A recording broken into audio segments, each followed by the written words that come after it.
ನಿಮ್ಮ ಹಳೆಯ ಒಡವೆನ ಅಧಿಕ ಬೆಲೆಗೆ ಮಾರಬೇಕೆ?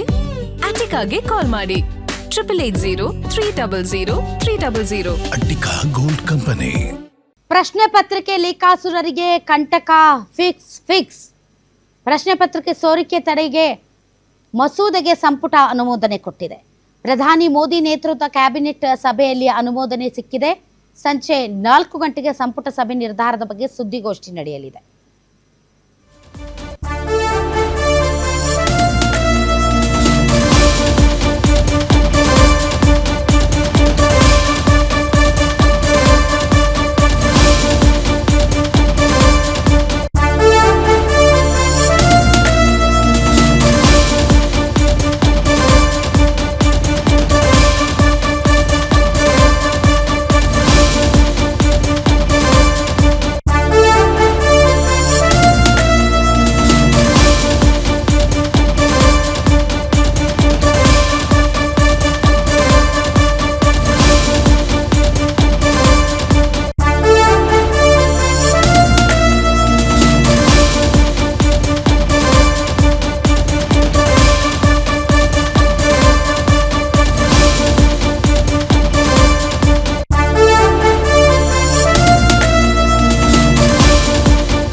ಲೋಕಸಭೆಯಲ್ಲಿ ಸೋಮವಾರ ಹೊಸ ಮಸೂದೆ ಮಂಡನೆ ಆಗಲಿದೆ. ಹೀಗಾಗಿ ಯಾರ್ಯಾರು ಪೇಪರ್ ಲೀಕ್ ಮಾಡ್ತಾರೆ ಅವ್ರಿಗೆಲ್ಲರಿಗೂ ಕೂಡ ಈಗಾಗಲೇ ಬಿಸಿ ಮುಟ್ಸೋದಕ್ಕೆ ಕೇಂದ್ರ ಸರ್ಕಾರ ರೆಡಿ ಆಗಿದೆ.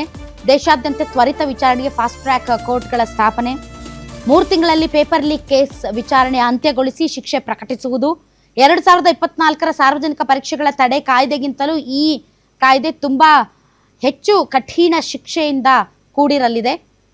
ಇನ್ನು 10 ವರ್ಷ ಜೈಲು ಶಿಕ್ಷೆ ಮತ್ತು 10 ಕೋಟಿಯವರೆಗೆ ದಂಡ ವಿಧಿಸಲು ಹೊಸ ಮಸೂದೆಯಲ್ಲಿ ಸೇರ್ಪಡೆ ಮಾಡಲಾಗಿದೆ. ಪೇಪರ್ ಲೀಕ್ನಲ್ಲಿ ಭಾಗಿಯಾಗುವ ಕೋಚಿಂಗ್ ಸೆಂಟರ್ ವಿರುದ್ಧವೂ ಕೂಡ ಕ್ರಮ ಕೈಗೊಳ್ಳಲಾಗುತ್ತೆ.